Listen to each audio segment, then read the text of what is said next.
Well, hello everyone, and happy June.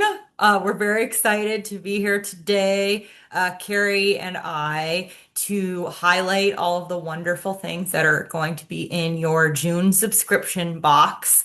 This is a class and an explainer and a tutorial so that you can learn more about the different cheeses, why we chose them, and the various pairings as well, and the best really way to pair them. So you will notice that this theme of this month's box is focused on beer. It may be a little bit of a stereotype that dads love beer, but it is something that we have come to some conclusion, some larger popular conclusion about.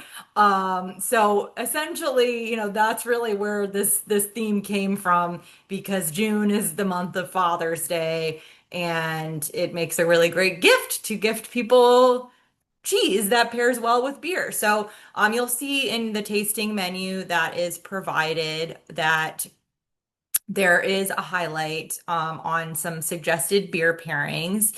I am going to add Kerry, there we are, as a pin here, because Kerry also has, of course, an incredible variety of beers, which I'm not going to pressure you to open all of those during this, but That would be, yeah, no, I'm not gonna this is have. happy hour. It's not like it's 2 a.m. right now. We gotta just pace ourselves No, here. normally we would be, because I do a lot of cheese pairings as part of my business. And this countertop, which is like 8 foot by 13 feet, is usually covered in cheese and whatever we're trying to pair. So everything gets opened. Hi, here comes the spotlight. Hello. Sorry. Um, but not tonight. And I do get asked a lot. Jessica, you probably do too. Is what wine goes good with this cheese? And usually my answer is beer. It's just, it's there's a the beer has such a wide spectrum of flavors, and wine is very, very narrow in its flavor. I mean, it comes down to that bottle, that vintage, that grape, that cheese at that age. Exactly. And with beer, it's a lot more flexible. It's a lot easier to pair, and the bubbles just really help. So Yeah. tonight is just don't tell my husband.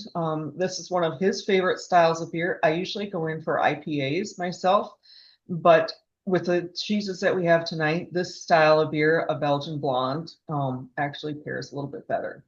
So shh, he's in Brazil. We won't tell Oh my gosh, he's always him. somewhere fun. So it's fine that you're drinking that. Yeah. Um, um, yeah, I mean, I do find it's interesting with the IPAs because I do find that sometimes the bitterness of an IPA makes it a little bit more specific in terms of how you pair it with cheese. Not that there aren't great pairings. Like what would you recommend what do you normally pair IPA with, like cheese wise? A good strong aged cheddar. That's an awesome choice. It's because you do have that like natural fruitiness and like the Yeah. dense nuttiness and the savory umami characteristics of it, and it's like it balances that out. It balances it out really well. And there's so many different IPAs and there's so many different cheddars. So you can get yourself in trouble right there. Yeah. Not just because I'm from Wisconsin that I pair beer and cheese and cider and cheese. Apples and cheese are a natural pair. Yes, yes. And we're going to talk a little bit about cider tonight because there is one cheese that is washed in cider. That obviously will pair well with beer too, because as we're saying, the cheese and beer is match made in heaven here. But that's another thing I love because I'm actually not. I do like beer. I am probably one of the slowest beer drinkers like on the planet. Like I get I don't know it's like the effervescence of it. Like I don't know, just but like so a lot of times I'll go for a cider instead for a lot of pairings, and there's so many cool like funky fermented ciders out there too. So not just like a dry or a sweet one, but you really can have a full experience that way too. similar ideas, right? Where like with, beer has the effervescence, it helps lift the richness of the cheese up off your palate, like very similar with cider. Um, and also why I usually like sparkling wine with cheese because and why everyone always is like get prosecco, get like a brew, like a sparkling brew because like you just can't go wrong when you have that element of a Yeah, there's one that we enjoy quite a bit. It's a Brut Rosé from there's some friends that are winemakers, and when you pop this thing open, you are nailed with yeast. Like brioche bread yeast from this Brut Rosé, Mhm. and right there you're going, okay, I need a baguette, I need some cheese, right there Yeah. because of that yeast that hits you. So that's, Yeah. it's you start with smell on both of them, on the cheese and the beverage. You start with, your eyes, then smell, and then taste and take notes and then see how they change each other once they're together on your palate. Yes, definitely. And we have a few different there's a few different recommendations beer wise like on the tasting menu. And it's similar with wine, right? Like you can make these generalized categories of what's going to pair well with what based off of like historically what you've done. Um, but I always encourage people to kind of like to try the recommendations if you get a few different beers to pair with your cheese, but that to also just explore because like, the beer that you have might have, a slightly different flavor profile to it than like the one that I have, like the same style that I have. So you might find that there's like a pleasant pairing that you wouldn't have necessarily noticed. Like I find that with beer, it's not like wine because with beer it basically just will cancel out. Like basically with beer you just it kind of might just overwhelm like the cheese or the cheese overwhelms the beer and you don't really get much out of it. You don't want that to Um, happen. but it's not going to be like as much of a clashing experience as it is with wine. Like sometimes you can really have Yeah. like more of a clash. But I found, I've paired like a fresh goat cheese with like a dark, like a stout before and it like worked, it's like things that you would think are completely different flavor profile wise. But they just that contrast actually ends up enhancing both of them and works and plays off of each other really well. Or you can definitely go the direction of like the more complementary Mhm. flavors. But the ones that we recommended, yes, Belgian ale is what we recommended. Hefeweizen, saisons, sweet ciders, yeah, like sparkling ciders, like non-alcoholic sparkling ciders, always fun too if you're not drinking. So, um, Yeah, and right now, I mean, with the THC beverages that are out there, the flavor profiles are just insane. I have one that's like boy, pineapple birthday cake THC from Oliphant, one of our favorite breweries. And I haven't popped it open yet, but they just have so much fruit and sweetness to them that they do seem, and sours also do seem to complement cheeses well because of the salt and the sweet contrast, as well wow. as different fruits that are in there. I have not explored the THC beer market yet. There's so much out there. There's Yeah, so much not out at some point, I guess every state will be able to do that. there. That's true. I am in Minnesota. Yeah. THC is really big right now, which is surprising since Minnesota is kind of a hostage state when it comes to stuff like that. We just got Sunday liquor sales. Oh, congratulations. That makes your life a little easier. That's good. It does. Um, Amazing. So yeah, so let's get into talking about the cheeses first off. So we have, I put the recommended sequence in the tasting menu. The first one that I recommended that we try is the hop along. So if you might want to uh showcase the hop along first. So I'm like literally obsessed with this cheese. I like basically I requested a sample for photography and they shipped me an entire 5-pound wheel of it and I basically I don't know, I'm obsessed. I'm like, I think I should just be ordering this by the 5 pound wheel. And if anybody No, when you pop decides, it open, you just get, I mean, that's, I like to open on camera because, that's, and smell along, because that's when you're going to get the most pungent, the strongest nature of the cheese is when you open it up. And yeah, it's got, I bet you described this as peanuts. a lot of times just describe the wash rind aroma or and the flavor of the wash rind. So I put this one first, like it's a wash rind cheese, right? So people are like, "Oh no, it's gonna be super funky and like insane." But it's actually like incredibly balanced. Like it's been washed with this cider for 45 days. It's still relatively like it's still a relatively young cheese, it's a semi-firm cheese, like really beautiful, kind of like meltable texture, excellent for grilled cheese. Like but just like an amazing like snacking cheese for everything. That's what I found when I got this 5 pound wheel. Um, Did but Sam eat all of it? yeah, I know. I don't actually want to think about how much of that wheel I've eaten so far, but I also gave some away, we gotta just give out the love here. But yeah, so yeah, but mostly like the reason that I put it first is that it does really have a very like inviting more mellow flavor profile. Even if it does have like more of, you get more of an aroma from that wash. Like a lot of times people, I mean, you should tell me what you're getting from it too. A lot of their notes or well, apple is one of their notes from the flavor, which makes sense because of the cider wash. Like a brioche element to it. So similar to what we're talking about with like that yeastiness that you get from like like sparkling fermented beverages. Um, Something that is also there's those kind of similar flavor characteristics reflected in the cheese too. If I can, actually come up with a term that sounds really nerdy, forest floor.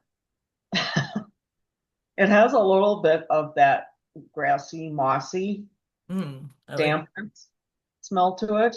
Maybe that's just because I just spent the last week gardening and was practically laying in the forest floor. Um, yes. but this, yeah, that just popped into my head a little bit. I don't know. I think that, when you smell, nothing is wrong.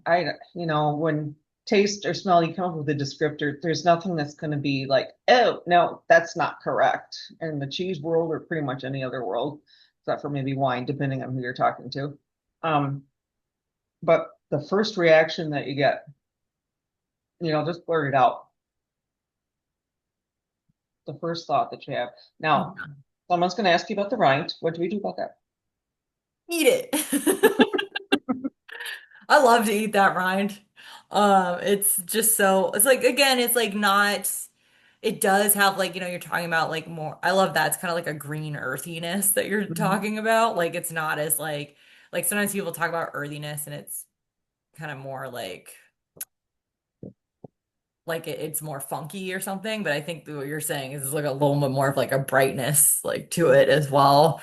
Um and like more minerality in that way too. But yeah, I mean I love eating the rind. It's I think it's like a not too thick of a rind too, and it doesn't really overwhelm the paste. And then if you want to show people maybe how you might prep it on a cheese board, I guess what I did was I cut it in half first this way because I'm going to do some triangles just like I would cut a manchego. Um, awesome. and well, this piece right here, it's a little cattywampus, so I'm going to have to trim that. And guess what? I Bye get bye. left. That's what's nice. Nobody, you build the board, nobody knows about these moments. No, no, I'm in the kitchen with my happy cheese. Yeah. When I made these, I cut off each side here of the triangle, but I still eat this myself. Um, or pop it in a bag or whatever. Pop it into my cheese grotto and then cut it up for salads. So Yeah. there's no waste. It's just such a flavor punch. Like that's the main thing about the edible rinds. they really can contribute a lot. So Um, I'm leaving the rind on the very, like the outside here, yeah. No, so you that got to showcase some of it and like, let people try it for sure. That's my feeling about it. It's like let everyone try, Maybe it's not everyone's cup of tea. I might be judging them if it's not because this cheese is so good, but so if you go you to can give them a Jessica's house, chance. careful. Yeah. Quiet Not to be a judgment. snob here, but I mean, come on. We're doing a cheese subscription. So, She's there fishing among um, garbage cans. yeah. So yeah, this is great. I love this is classic, the triangle cut. Look at the nice, I mean, the open curd to it. Yeah. Yeah, it's a beautiful, beautiful cheese. So made by Cowgirl Creamery, and they are really they were the first place I ever worked in cheese, in San Francisco. I worked at the Ferry Building in San Francisco, which that store no longer exists because the world is crazy and the pandemic made things hard. So, but yeah, so they weren't able to continue to operate out of that space. But they make some incredible organic cheeses with Strauss milk, as well as some other neighboring dairy farms in Marin County, which is an incredible area for cheese. Incredible agricultural land trust that protects the integrity of, hundreds of acres of land, which makes it so that, farmers can preserve land through good farming practices. And what do those mean? It means rotational grazing, making sure the animals don't just stay in one place if they are out on pasture so that the soil doesn't get negatively impacted. Um, that's huge for maintaining biodiversity of pasture. And, in California, you can have cows out on pasture all like it's temperate climate, so you definitely it's interesting because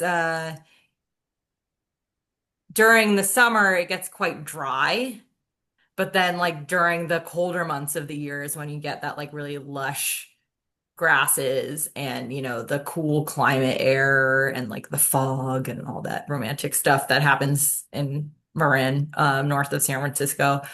So yeah, they make some great cheeses. Mount Tam, which if you're into cheese, you might have had that. Red Hawk is their wash rind funky version. Um, they also have, yeah, like variations of Mount Tam, like the Devil's Gulch and Pierce Point.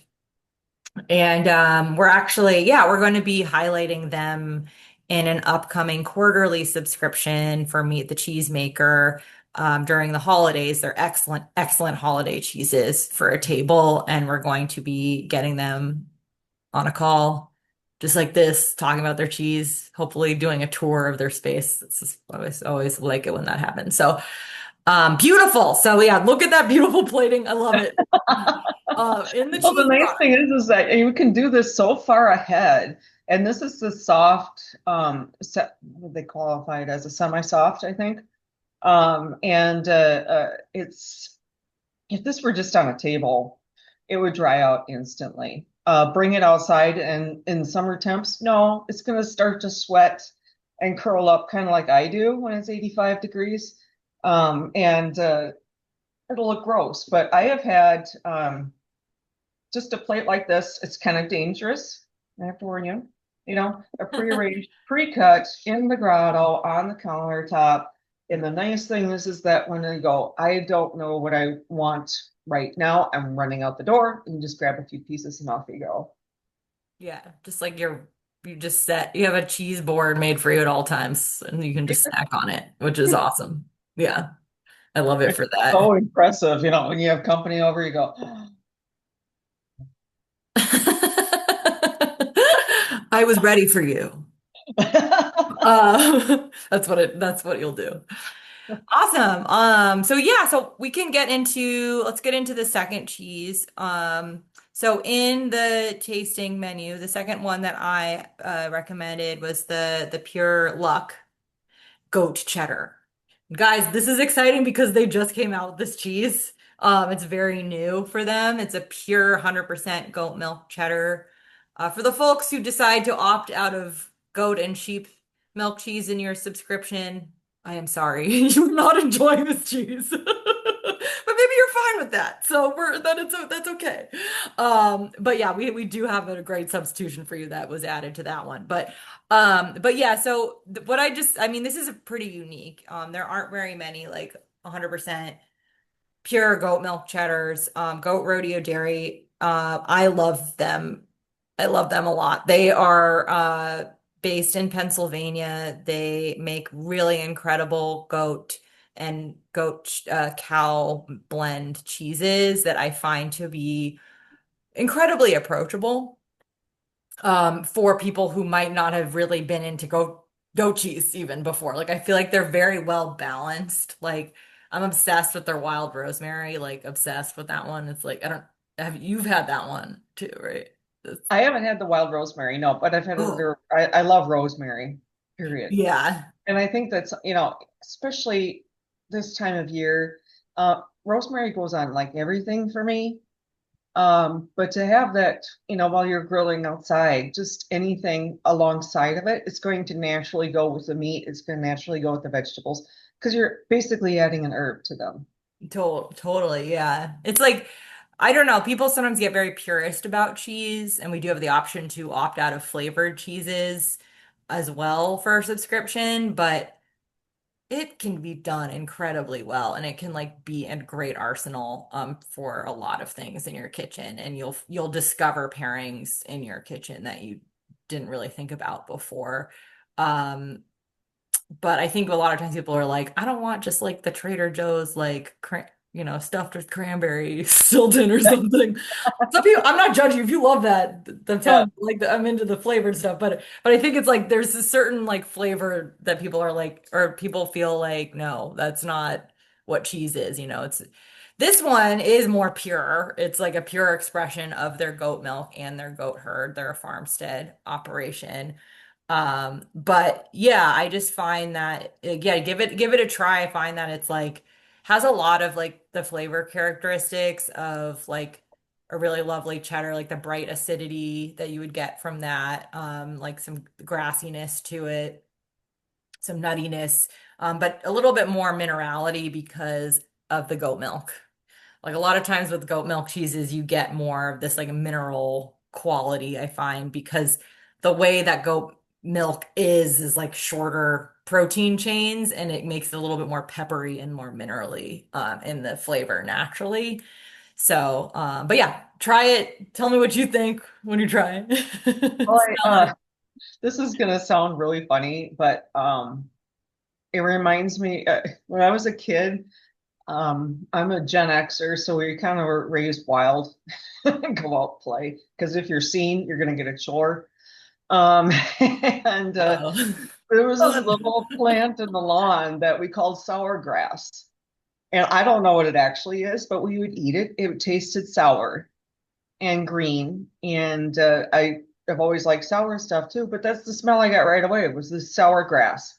Mm. I get That's that. that memory thing. And yeah, yeah, yes, Gen Xers, we all grazed. Well, kind of, actually, but I haven't tried it yet. This one is so consistent, top, bottom, side to side, in and out. As far Yeah. as there just really isn't, I mean, you can certainly cut it into triangles for sure. I wouldn't hesitate to cut it into kind of like logs or cubed even. It doesn't really want to crumble. But It will crumble. I have crumbled kind it. of, isn't it? Okay, yeah. I Yeah. didn't think it would. Yeah. It's a little bit like it's deceiving Yeah. because it like looks so smooth, but then Yeah. once you break off one, it like kind of relaxes. There's even some crystals going on. Yeah. A little bit. One thing I usually tell people is this has been cut, but not for very long. So that is a fairly fresh face on it. But with any cheeses, and I'm just gonna be a mess right here right now. Um, smell the cut side, smell the rind, know what the difference is. There's a lot more meatiness to the rind. And then crack it open and smell that side. all of a sudden it just got super mild. There's like almost no aroma there at all compared to the exposed sides. That's That's interesting. Yeah, because usually we go the other way. yeah, that's interesting. I know that they do seal them in the Okay. aging process. So it's not like just an open air cheddar. But yeah, I love the way Carrie's doing that. Like I don't know, whenever there's a cheddar and I have the ability to crumble it for a board like this is my preferred. I Well, yeah, always also, I mean, it's yeah. people think, well, I gotta be fancy, I gotta have fancy knives, I gotta have fancy this, that, and the other thing. And here's this little spatula I got at a garage sale. Um, you don't really need to be crumbling is fine. Yeah. Cubing is fine. Yeah. My Do whole it. thing is just like if it's gonna crumble, just like let it crumble. You Yeah. know, like because you don't want to like be sad that it like you're trying to cut it in a way that it doesn't want to do, and then and you know that part. So I feel like sometimes with cheddars, because of the process and how cheddar is made, and like the cutting of the curd, the heating of the curd, the draining of it, so that it kind of forms a big slab, then that slab being cut up and then stacked on top of each other, you have this cheddaring process, this milling process that's happening that's layering this curd structure. So cheddar in general just ends up crumbling, like it just because of that. Like it starts to like you can see where it's going to break once you like look at it closely or break off a little bit of it. It'll just give in This- that I way. mean, the texture, when you look at it, it's, there's that term friability, which refers actually to how crumbly it is, not how friable it is. Um, and this, do you think it's young? This is crumbling like an aged cow's milk cheddar would be. Do you think it's because it's goat's milk that it's crumbling at a younger age? I think that's an interesting point. Like I do think that there is something to that because the protein chains are shorter in goat milk in general, um, the structure of it is not going to be as like yeah, it's going to be like a more smaller structure, if that makes sense. Like Yeah.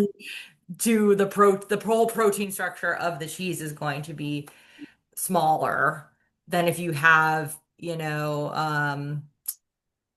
yeah, when you have like a cow's milk cheese. But it even really does vary breed to breed. So I feel like this is making me think we should ask them some more questions um about that. But I do know that it is a younger cheddar in general, and it's something that they age out for like 4 to 6 months. So it's like definitely not like a super aged experience of a cheddar. No, no, it's not, but it still has the crystals. Yeah. Not the huge, really like crunchy crystals. But here's another thing, note to self. Don't use tarnished silver on goat's milk cheeses. Oh, oopsie. I It's, think. there's little gray spots here, and there's a spot on the tip of this that is now shiny. Oh, it cleaned it because it's acidic. That's the way you test the acidity of a cheese. There we Never. go. Get an, look, my hands are even like gray because they have some of the cheese on. Okay, we won't do that again. That's okay. It was right. It was like $5 at a garage sale. So, No, it's uh, just I need to polish my silver. yeah, yeah, silver. I know. I need to get me some. I have to get silver. Um, cool. Well, yeah. So that is number two, and yeah, just as I was saying, just released, which is awesome. So not many people in this country have not tried this cheese before, unless you live like really close to them. Then maybe you've been to buy, but I mean, goats being bred seasonally, is this one? I mean, it wouldn't be this year's make, would it? Because it was like fairly young. It was only like 12 weeks. yeah, that is a good point. Because they do things like more. more seasonally, and they just released it like literally like a month ago. Okay. So they must have some of their herd. Maybe they do a little bit of spacing with some of their herd, Sure, yeah. but yeah, that is a good question. Yeah, in terms of like when the first make was. But if yeah, they released it that time, so maybe it is something that's a little bit far. Yeah, like at the end of the last season too that they were Yeah. working on. I know it'd be interesting to find out when its born on date was, I guess. Yeah, that is a good thing to think about. This- Give me a little idea. But Yeah. do you think they're going to enter it in the judging? Oh, in the American Cheese Society Yeah. judging. I think so. I think so. They're going to be there. Okay. So in July they have in America there's a going to be the American Cheese Society conference, which is a big learning teaching education seminars that also they do a whole award ceremony where they cheesemakers ship in their cheese and then there's a panel of judges that assesses the top in each category. So we shall find out soon. I'm volunteering next week. They moved all the judging and receiving of the cheese and judging of the cheese to Minnesota. I think thinking it was going to be a cooler climate, but it's not. They moved it from May to June because of the goat producers. That they wouldn't necessarily have product to send to judging Oh. in time for May. So that it anyway. So I'm on the donation team next week, and being on the donation team, it's right after judging, and on the volume of cheese that comes out of there that has been judged already, we cut up and wrap and donate to. Some of the times the judges put their name on it, they want that. Other times it goes to a local food shelf here in Minnesota, but it's kind of nice to have it centralized, the judging. Anyway, on the donation team, I come home with a fairly large bag of cheese. Yeah. Yeah, no, I mean that is really nice to have that there, but it was still too hot. It's still warm. I mean, it's Minnesota is not like in the deep, dark depths of the Arctic.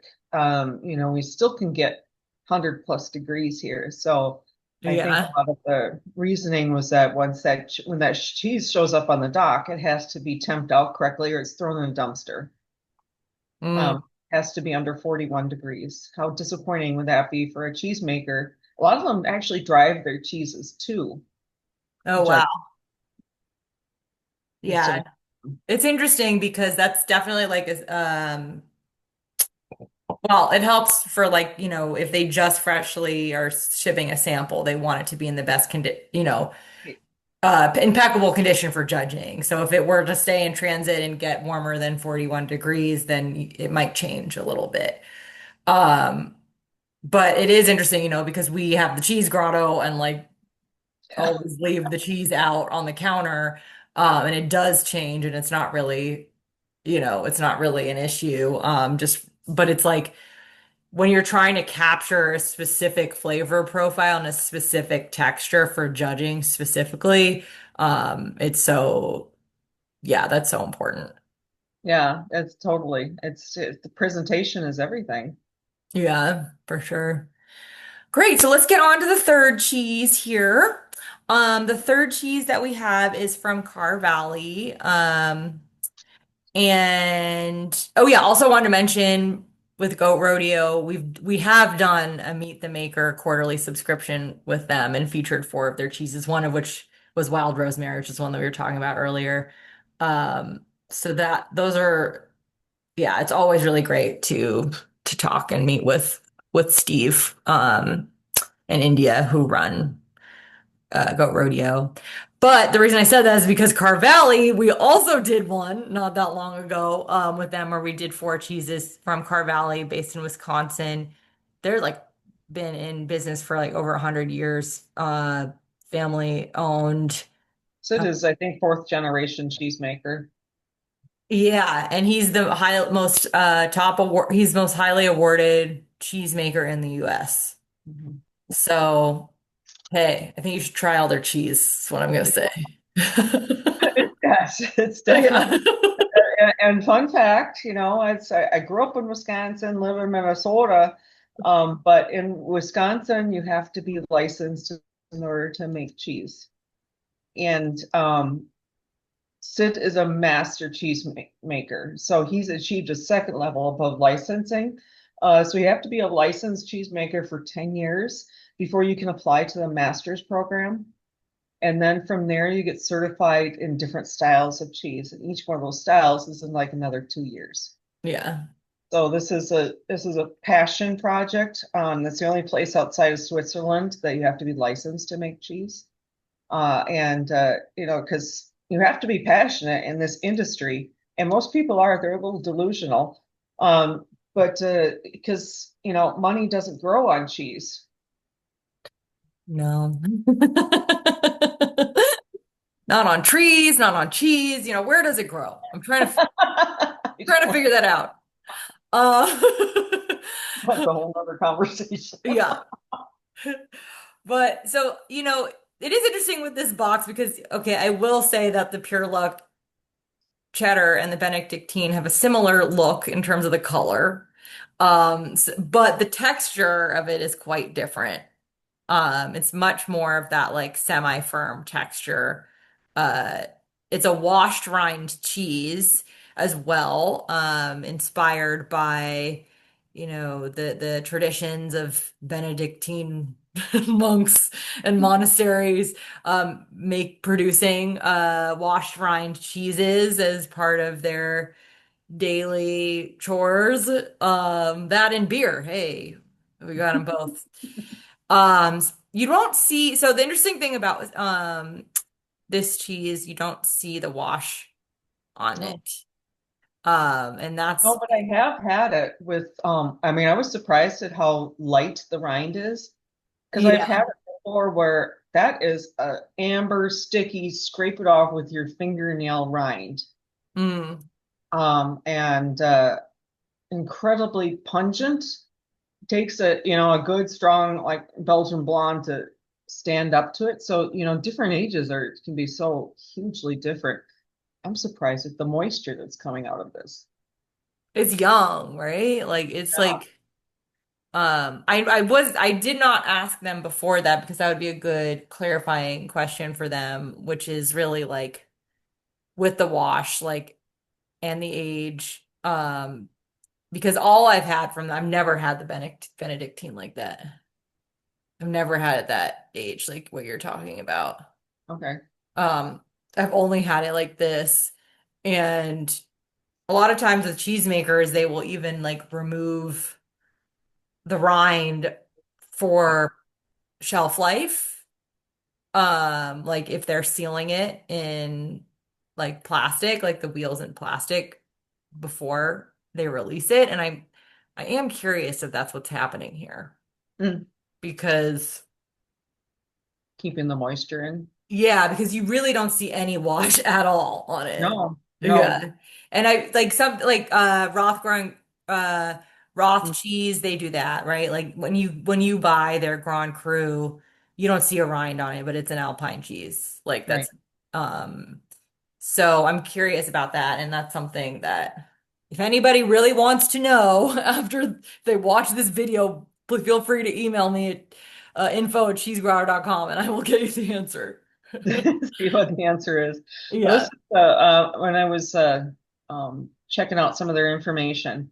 They're in Laval, Wisconsin, and it's in the Driftless region. I don't know if anyone's familiar with that region in southwestern Wisconsin and southeastern Minnesota along the river, Mississippi River.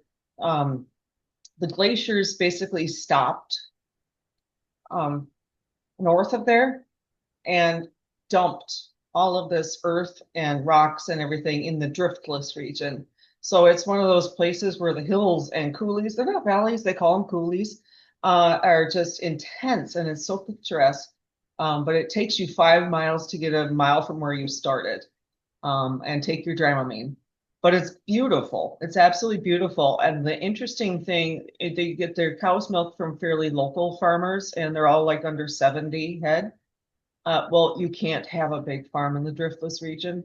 It's just not possible. It's really great for the Amish population because they live in a smaller footprint on the land, and so it's you can't have more than 70 head. And I know it sounds tiny, but a lot of these, a 70 head farm is small, and a lot of them go under. But when there's a cheesemaker like Sid Cook in Carr Valley, and this is through Benedictine's three cow, goat, sheep. They're keeping those small farms in business because Totally. the production just isn't there to support themselves. Yeah, I mean, that's really that's really it, right? That's the key component of specialty and artisan cheese and what it plays in the agricultural economy. Because a lot of times, that's what's hard, right? Like if you were to have a 70 head herd and then you end up the only buyer that you have is one Yeah. or two, conglomerates, and they're buying your milk at like the market value price, but it's really good quality coming from incredible terroir and is worth way more than that. And the labor behind it is way, way, way more than what they are willing to pay for it. And you have no bargaining power because there's only a few buyers left in this country for milk. So that's really where there's such an essential element when you have these cheesemakers that are able to purchase the milk at a higher price because they want the value, they need Mhm. quality milk in order for the cheese to be delicious and do what they want. They can't buy the lowest market value milk and make incredible cheese. Yeah. And I mean, every cheesemaker will tell you that, like, if you get great milk, it's like you're 75% of the way there to like making good cheese. I mean, Right. it's like hear that, but then I'm also like, yeah, but cheese making is like really hard. That's very true. Like, we're talking about like 200% to get to cheese, like maybe that, but yeah. But But no, yeah, really, it starts with the product and what the animals have been eating. And in the driftless region, it really is a microclimate, some really unusual terroir. The dirt that got dumped there is insanely fertile. And also just because it's not flat plains, the weather is different. They're growing Pinot Noir vines in Wisconsin. So it's pretty crazy. When we lived there, it was tobacco. It's a lot of contour farming because you have to shape yourself around the hill in order to keep earth where it's supposed to be. So yeah. that's definitely a taste of place when products are being made in regions like that. I mean, yeah. Guys, you don't have to go to France. I mean, like go to France too, but like just also go to the Driftless region in Wisconsin and support them because it's all amazing. That people are doing this here. So, um but yeah, so I'm gonna show like I'm just sharing this really quick. But I did triangles on this. It like broke apart a little. Like it was like a little because it's so soft, it like will stick a little bit, I found, like to the knife. But I did I did the same triangle cut with it essentially, and then did um We the call it zip the zipper. the cheese zipper. If you don't know what that term is, now you know. But yeah, how are you? I'm just gonna stop sharing now, but how are you thinking of plating it? Well, unfortunately, I'm spending time playing with it. Oh Um, yeah. it's breaking apart and this is, my guests are probably not going to give a whatever, but the way it's breaking apart reminds me of like fresh cheese curds a little bit. Because it's Hmm. breaking apart past where those are. You can even see, there's a little pocket of moisture coming out right here. So it's coming apart along where the curds were pressed into the form. And I think that's kind of actually really interesting. But then I can geek out on this all day. I mean, that's why So we're here. it's a different kind of crumble. They look like fresh cheese curds. They're Yeah, I just like it. I love that. I love that. so I actually would probably because I crumbled this one, I wouldn't put this one next to it because they look so similar. I'm gonna switch out this. This I call the campfire. Oh, Kind cool. I like that. of looks like a teepee. So you can see I mean, your guests, whomever can see the difference that those are two different cheeses. Yeah. And that was like, hey, I know I sent you two cheeses that look kind of similar this month, but they are very different in the Totally flavor. different. I mean, you can't mistake them. Yeah. That would be kind of the fun thing at your dinner party. Put two cheeses it looks the same together, and everyone will kind of go, "What in the world did I just put in my mouth? It didn't taste like the other crumble." Totally. Yeah. So I would do that probably. And then there's my three white cheeses. And this empty space here, we'll do the Cornichons and the mustard and the Brezola. Is that how you say it? Yeah, Brasola. Yeah. Brezola? I don't think I've ever Mhm. had Brezola, so this will be interesting. It Oh, looks cool. very rich. It Just is. put it, the moist stuff goes into your grotto ahead of time. Keep the crackers out. Don't look get soggy in there. So keep the crackers out. But then, yeah, you can just kind of, I have this adorable little bowl for the mustard. I think that this combination, because when I build a board, you put product items together, food items together, not necessarily as this goes with this. Taste these two things together. It's kind of more of a suggestion. I like these things together. I put that sweet preserve with the brie. I like those things together. This little chocolate square with the blue. I like those things together. There's nothing that goes better with this style of cheese than meat, pickles, and mustard. That's a sandwich waiting to happen. Yeah. You can go in that direction too. Make a really nice sandwich. Yeah, and like, definitely this box is like leaning heavy on like savory options. Like usually I'll put in another little sweet thing in there.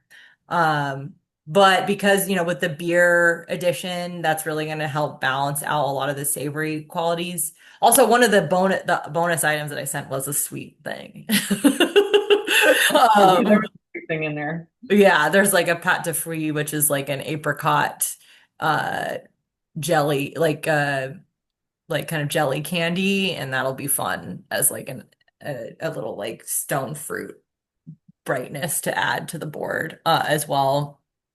Yeah, I put that together with probably whichever cheese you deem the saltiest. Yes, yeah. So with So, these, I would go more with like the crystalline, like I think it will be the best with like the crystalline goat, like a goat cheddar. oh yeah, that would be nice. Yeah. Just because you have like the textural combo is going to be good too. So, but yeah, Breciola is interesting. Ooh, very It's smoky. Yeah, it's a strong one. It is beef. It's Wagyu beef. So it is actually from New Zealand, this Okay. one. Yeah. But often, we don't really see much charcuterie that isn't pork. And it is really interesting to like, I mean, sure, there's jerky, like beef jerky, like for cured meat. But this has like a really great, like, more silky texture to it. You can do some really fun plating with it as well. Oh yeah, yeah, what did I, Yeah, how you plated it on that picture was really nice. oh, thanks. Yeah. Basically kind of like rolled them a little, like kind of like rolled them into each other, kind of like a cigar almost, but not, and just fanned them out, like did a couple stacks of them. It's got a similar texture to copa, I find. Like it's a little bit more, it's not as melt in your mouth like as like a prosciutto or a serrano. is, it's like got a little bit more of a density and like chew to it. So it won't yeah, and that way it behaves a little bit differently when you're like plating it than those other types of like cured meats. Kind of similar to copa texture. It As does have a lot of aroma, so this would be something if you want to do this ahead, I think.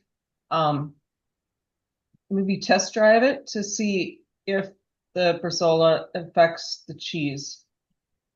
You know, if it starts making, like, I don't put truffle cheese in a cheese grotto with anything else because that truffle will contaminate, pollute. I don't want to use a negative term. It will influence everything. yeah, if it's a strong Yes. if it's So a I'm, strong truffle cheese, yeah. yeah. So it'd be something interesting to try, but I think it's just a really nice combination of cheeses and with the mustard and the cornichons.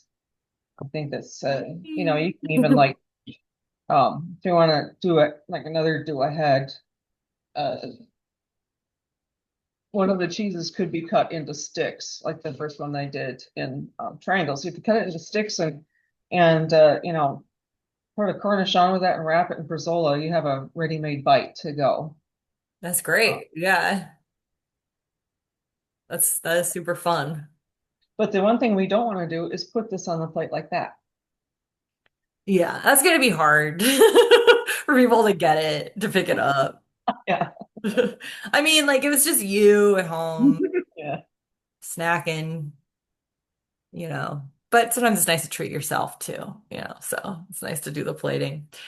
Um, yeah, so like, yeah, definitely, we have the Provençal mustard there, which has like, it has like some pepper, to it. So it's kind of a little bit of like, that peppery kind of a little bit of spice to it in that way. But yeah, it gives it a little bit more of like a vegetal quality and yeah, so it gives it like a little more dynamic flavor. I think the colors look nice together. Yeah, it's nice to try to diversify the colors as well, like when you're finding pairings to make the board pop, especially when the cheeses, the couple like have a little bit of a similar look to them. You can really just lean on the pairings. I did go to the Edmond Fayot headquarters in Dijon Oh, in okay. 2023. I like was just I had a little France trip and we just ended up spending the day in Dijon and like exploring and that's where they are all produced. Which is if you've never been to Dijon, it was really cool. It was a really cool city, like really cool town. Just Like drop that conversation there and just like, we're not using phones. yeah, yeah. By the way, I'm incredibly worldly. No, but Well, Mike is, he's a dairy nutritionist, so he works globally. That's why he's in Brazil right now. So he's on the animal side of the dairy industry, and I'm on the output side.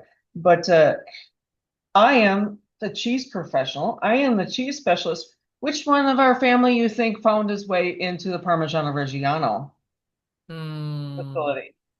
Mhm. uh-uh. Not No. me. I think the answer should be both of you, is what I think. Because I respect what he is doing too, and I feel like he needs to go in there, talk about sustainability, Yeah, yeah, and definitely. he works in dairy sustainability, and then Kerry, you got to go in there and be like, let's Let's let's see. taste. Yeah. Come on, everybody, let's eat. Enough of that. Yeah. So there's my cheese board in my grotto.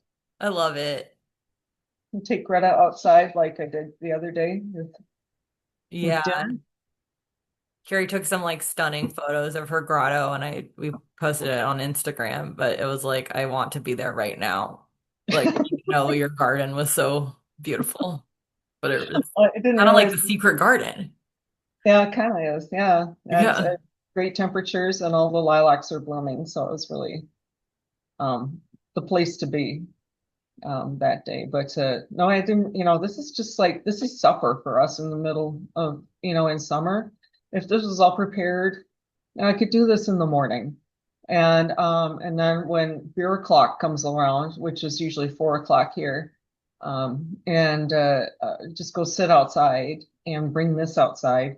And guess what? I can close it from insects, from cats. You got a lot of cats to worry about. And yeah, one was just licking the chunk of cheese I hadn't sliced up. But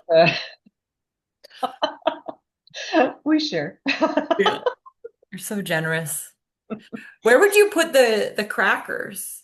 I would just leave them on the side, unless you want to just put them on right before you eat. Mm. You Yeah, know, I and usually they're plate like bread and crackers separately yeah. because I find that like you never ever have enough of that. Like you could Or like slice crackers, up yeah. like four baguettes and you're like, where did they go? Like I don't understand. So you can't plate four baguettes on your cheese board. No, no. I usually that's usually the last thing I put on Yeah. because if there's room or if I have a really big board that I need to fill space, then I'll put carbs on, baguette, etc. But there's so many folks that are watching gluten intake, you might as well just leave it separate. Yeah, true. True, and a lot of allergies too, Mhm. but yeah, no, I love what you're talking about with the grotto being a great thing for the when you just are having the no cook dinner, no Mhm. cook dinners during the hottest months of the year and do not want to turn the oven on and you can just explore pairings and make your life a little bit easier, you know? Yeah, it's fun to explore pairings. Yeah, and it's like you can pair with everything. Like you could, you know, if you need vegetables in there, you know, you need a salad, maybe make a side salad, use one of the cheeses, shave it on top of the salad, use that rind on, like figure out good pairings there. So, you're eating a well-balanced meal. Right, yeah. Well, I mean, even like, grill some zucchini and pop it in here. Yeah, Or yum. or That would be sometimes really I'll good. like pickle them, grilled vegetables that I've thrown into some leftover pickle brine from something else. That sounds so good. That sounds so good. Like It kind of is dinner time. I know, I think that's what's happening. We're like, oh my God. But like, yeah, like zucchini. I could just think the zucchini with like the Benedictine would be really good, I Mm, think. Because it's like it has that really great like melty texture to quality. it Yeah. too. Yeah. And Another like, thing I've done on the grill is eggplant with I thinly sliced it, salted it, rinsed it, and then grilled the slices. And it those slices of um, eggplant then turn into like a soft taco or tortilla. So I put, basically stuff it, line, up some cheeses or whatever, an olive or two into this eggplant and then wrap it up and eat it. It's really good. oh my God, that sounds so good. Yeah, it is dinner time and we're coming on to the hour. I think my opinion is nobody has a threshold for more than an hour on Zoom. Pretty much. Except for like really special people who could be on it for way longer. But I feel like most people, that's about as much time as they can handle. Yeah. I mean, I've been on Zoom for way longer than that, okay? But like, I'm just, Yeah, yeah, I've learned over time that we want to be respectful of everybody's time. exactly. Keep the vibes good. Um, Yeah, get you out there grilling with the cheeses, hanging out outdoors, enjoying life. Gotta enjoy life. Keep enjoying it. another But quick tip for grilling though, some of these actually would do well. Um, Pop them in a little cast iron pan on your grill, melt them. oh my God, oh my God, the hop along would be really good Yeah. like that. It would Make be. a And little put raclette. olive oil on there, and baguette, or maybe if you if you have some chives or some rosemary or something, just toss that on there and just start scooping. I've done that on like a fire pit, like camping too, where Yeah, yeah, I have like a little raclette. I'm like, I don't know if I have it right here.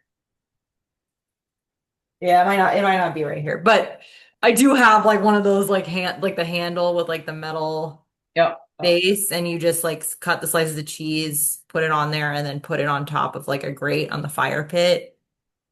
yeah, I know. Roast, throw a potato on the fire, throw Oh, whatever else on the fire, open them all up, pour the cheese on top, have a gluttonous yum. experience. Yeah, it's like simple pleasures. And why does everything taste better when you're out in the woods? I don't know. It really does. It Yes. really does. I also feel like the survival element of it too, where you're just like, this is like you're like present with your food in a way that like Yeah, not when you're just like at your house because you're like, I've been out in the elements. I'm like kind of tired. Like this is my sustenance. This is what we brought.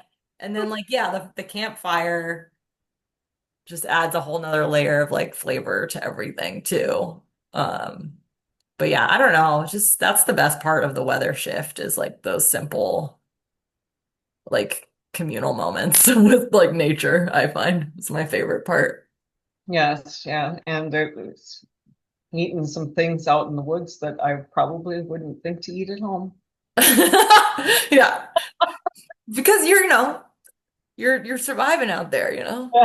But we found the morel patch, where they're growing really well, and we found the ramps. And so it's just like you spend your day foraging, and you know Yum. whatever you do over the fire automatically is amazing. Yeah. Oh, I love it. I love it. Um, So I guess that's Dad al fresco. what is? Dad al fresco. That's what we think about when we think of Father's Day. Is Yeah, yeah. outside grilling. Grilling, drinking some beer, chopping some wood. Oh, what else do they do? I do have a tree that I have to cut up this weekend that fell down. So I'm gonna be lumberjacking it anyway. Nice. Yeah, you can be the dad. You know what I mean? You could just you have the cheese box and now you just need to chop some wood up and we're Yep. good. But yeah, no, I mean, happy Father's Day. This is whenever you watch this, happy Father's Day. Happy Dairy Month too. Yeah, happy Dairy Month. Just have a great month. And we hope some will join for July. We're gonna be doing this every Friday at 6 p.m. Every once a month. Oh, once a month. Yeah, sorry, that was a key element that I forgot to say. The first Friday of every month, we will be doing this at 6 p.m. Eastern Standard Time. And we want everyone to come and just hang out and talk and ask questions if you have the time. We would love to meet you and talk. So yeah, hopefully we'll see you then. And then if we don't see you then, you will see us because we'll send the recording. We're going to start putting this on the tasting menu as a QR code. So that'll live on the website so that every month you can watch and learn and mute whenever we're too annoying. I don't know. But but hopefully you're enjoying this and don't be a stranger. We'll talk soon. Perfect. Okay, thanks. I'm gonna stop record.